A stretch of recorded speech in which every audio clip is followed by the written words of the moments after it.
Hello guys, वैसे तो आज मैं वन फॉर ऑल के सभी कोर्स को एक्सप्लेन करने वाला था, पर स्क्रिप्टिंग करते समय मुझे पता चला कि अगर आपको इनके यूजर्स वन फॉर ऑल और एल फॉर वन की हिस्ट्री के बारे में पता नहीं होगा तो आपको कोर्स का वीडियो बिल्कुल भी इंटरेस्टिंग नहीं लगेगा। सो यह वीडियो इसके बाद आ जाएगा। सो हेलो गाइस, स्वागत है आपका हमारे चैनल एनिमे बिगिनर्स के एक और वीडियो में। आज हम बात करने वाले हैं एल फॉर वन की हिस्ट्री के बारे में।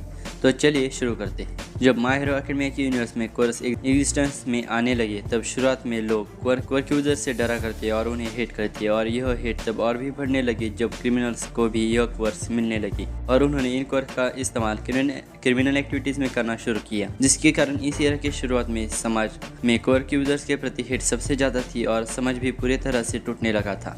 अगर आप माय हीरो एकेडमिया यूनिवर्स के शुरुआत की हिस्ट्री के बारे में जानना चाहते हैं तो आप मेरी यह वीडियो देख सकते हैं जिसमें मैंने यह सब डिटेल में एक्सप्लेन किया है। अब अपने ओरिजिनल टॉपिक पे आते हैं। जब इस एरा की शुरुआत में समाज पूरी तरह से टूटने लगा तभी दुनिया में काफ़ी पावरफुल क्वर्क एग्जिस्टेंस में आया और वह था एल फॉर वन, और उसने इस केओस और अशांति के एडवांटेज लिया। वह उन लोगों से क्वर्क हटा देता जो उन्हें नहीं चाहते थे और उन्हें देता जो क्वर्क चाहते थे। इस कारण वह समाज में यूनिटी का प्रतीक बन गया, पर उसके ऐसा करने के पीछे उसके बुरे मकसद थे और वह पावरफुल क्वर्क्स को गैदर करके खुद की पावर बढ़ा रहा था और साथ ही में उसके लॉयल फॉलोअर्स को भी क्वर्क्स देकर उसके आर्मी के नंबर्स और उनकी पावर बढ़ा रहा था।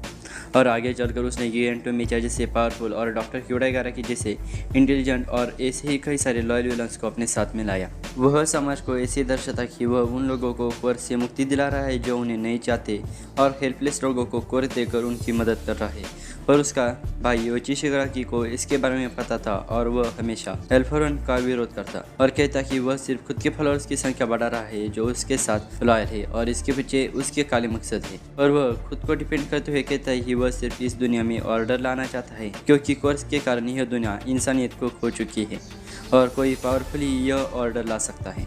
पर योची इसके बहकावे में नहीं आता और वह एल फॉर वन को अपोज करता है, जिसके बाद वह योची को मार डालने की बजाय उसे कैद करता है क्योंकि एल फॉर वन अपने भाई से प्यार करता था, भले ही वह उसके अपोजिशन में हो। जब उसे पता चलता है कि कैद में योची कुछ खा नहीं रहा, वह योची को डराने के लिए कहता है कि उसने एक ग्रुप ऑफ पीपल को सिर्फ इसलिए मार डाला क्योंकि वह उसके साथ काम नहीं करना चाहते थे। क्या तुम भी तुम्हारा हाल ऐसा ही करना चाहते हो? यह सुनकर भी योची ने उसके इविल एक्ट्स को अपोज किया।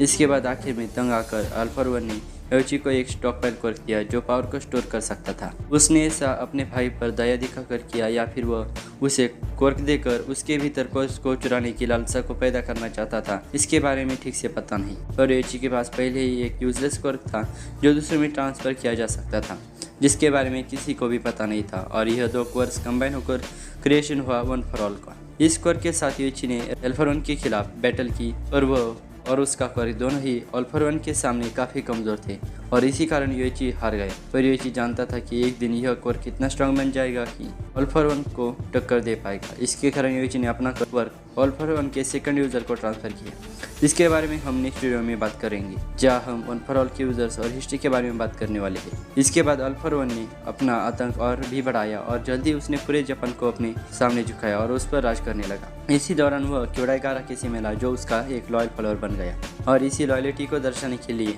क्यूडाइगाराकी ने अपने लाइफ फोर्स क्वर्क को डुप्लीकेट किया और उसने original quirk L for one को ट्रांसफर किया। इस क्वर्क के कारण एल फॉर वन और क्यूडाइगाराकी दोनों का ही लाइफ स्पैन डबल हो गया और उनकी एजिंग स्लो हो गई और वह अब तक जिंदा है। चाहे तो एल फॉर वन इसे चुरा भी सकता था, पर वह अपने सबऑर्डिनेट्स के प्रति पोलाइट था। जितना वह अपने दुश्मनों को हेट करता उतना ही वह अपने एसोसिएट्स के प्रति सिंपैथिक था और इसी कारण उसके बहुत सारे फॉलोअर्स बन गए थे। आगे के कुछ सालों में एल फॉर वन ने पूरे जापान पर अपना राज कायम किया और इसे माय हीरो एकेडमिया यूनिवर्स का डार्केस्ट पीरियड कहा जाता है। इस समय में दुनिया में क्राइम रेट सबसे ज़्यादा थे और पूरी दुनिया हमेशा डर के साए में जिया करती थी। जब उसे पता चला कि उसके भाई ने उसका क्वर्क दूसरे इंसान में ट्रांसफर किया तो L for one second user को भी मारने चला गया और उसने वन फॉर ऑल को चुराने की कोशिश की। पर इस वक्त भी इसके हाथ निराशा लगी क्योंकि सेकंड यूजर ने भी वन फॉर ऑल को दूसरे इंसान में ट्रांसफर किया था और ऐसे ही चलता रहा और एल फॉर वन ने एक एक करके वन फॉर ऑल के सारे यूजर्स को मार डाला। एल फॉर वन ने 2 बार वन फॉर ऑल को चुराने का प्रयास किया। पहली बार 5th यूजर डियाग्रो से और दूसरी बार 6th यूजर से, पर दोनों ही बार वह फेल हुआ। इसका कारण थी प्रीवियस वन फॉर यूजर्स की और present one for all users की विल पावर, जिसके कारण वन फॉर ऑल को कोई भी चुरा नहीं सकता था, जिसके कारण वन फॉर ऑल सबसे भरोसेमंद हथियार बन जाता है एल फॉर वन के खिलाफ लड़ाई के वक्त, क्योंकि एल फॉर वन किसी भी कोर को चुरा सकता है सिवाय वन फॉर ऑल के। तब होते हुए भी एल फॉर वन ने वन फॉर ऑल के सभी यूजर्स को मार डाला। कई साल बाद वन फॉर ऑल की 7th यूजर नाना शिमुरा, ग्रैंड एरेनो और तोशिनोरो यागी मिलकर एल फॉर वन का सामना करते हैं, पर वह सब मिलकर भी एल फॉर वन को हरा नहीं सके। इससे बचने का कोई मौका न देखकर नाने ने तोशिनोरो को बैटल से बाहर कर दिया और ग्रैंड एरेनो को उसे ले जाने के लिए कहा, और आखिर में एल फॉर वन ने नाना को भी मार डाला। पर इसके पहले ही नाना शिमुरा ने वन फॉर ऑल को तोशिनोरो में ट्रांसफर कर दिया था। इसके कुछ साल बाद टेनको शिमुरा के हाथों जब उसके सारे फैमिली मेंबर्स का एक्सीडेंटली खून हो गया, तब एल फॉर वन ने उसे एडॉप्ट किया, और आगे चल के जब टेनको ने जब और 2 लोगों का खून किया, तब एल फॉर वन ने उसका नाम बदलकर टोमुरा शिगेराकी रख दिया। यह एक मेजर और इमोशनल इवेंट है जिसमें हमें टोमुरा का पास्ट पता चलता है, और यह भी पता चलता है कि टोमुरा की ऐसे बनने की पीछे वजह क्या थी, और इसे भी हम एक वीडियो में कवर करेंगे। जब एल फॉर वन ने टोमुरा को एडॉप्ट किया, तब उसने टोमुरा में हीरोज और समाज के खिलाफ हेट्रेड को क्रिएट किया और उसे बढ़ाने लगा ताकि वन फॉर ऑल को चुरा सके, क्योंकि वन फॉर ऑल को चुराने के लिए एक काफ़ी खतरनाक और रॉ विल पावर और हेट्रेड की नीड है जो टोमुरा में पहले से ही थी। एल फॉर वन टोमुरा को एज एल फॉर वन का सक्सेसर और न्यू सिंबल ऑफ टेरर बनाना चाहता था। इसके कुछ सालों बाद तोशिनोरो यागी यूएस से वापस जापान में आ गया, और देखते ही देखते वह symbol of peace number 1 hero all might बन गया। ऑल माइट के कारण एल फॉर वन का राज और उसका खौफ खत्म होने लगा, और यह देखकर उसने अपने कई सारे सोल्जर्स को उसे मारने के लिए भेजा, पर ऑल माइट ने उन्हें आसानी से हरा दिया। एल फॉर वन को मरने का कोई भी डर नहीं था, उसे सिर्फ इस बात का डर था कि उसकी लेगेसी, उसका डर सिंबल ऑफ टेरर कहीं खत्म न हो जाए। इसलिए उसने गिगेंटी मेचिया को फॉरेस्ट में छुपने के लिए भेज दिया और क्यूडाइगाराकी के साथ मिलकर खुद के क्वर्क को डुप्लीकेट करने के लिए एक्सपेरिमेंट शुरू किए, जिसमें से ही एक एक्सपेरिमेंट 9 को हमने माय हीरो एकेडमी की मूवी हीरोज राइजिंग में देखा है।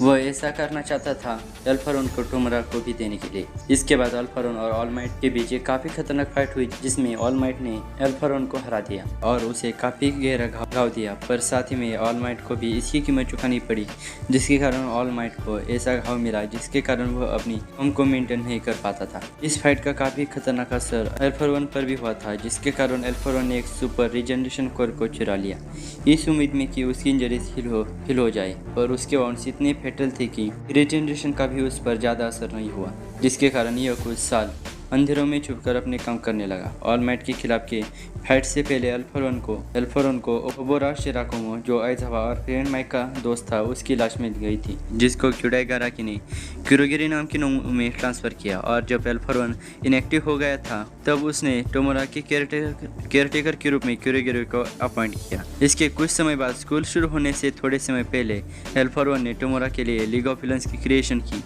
यहाँ एल फॉर वन की हिस्ट्री तो खत्म हो जाती है, पर अभी भी इसके फैक्ट्स, पावर, एबिलिटीज और इसकी पर्सनैलिटी पर हमें बात करनी है, जो हम नेक्स्ट वीडियो में करेंगे। अगर आप कमेंट कर देते हो तो, अगर आपने यह वीडियो अब तक देखी है तो कमेंट में लिखिए OP एल फॉर वन।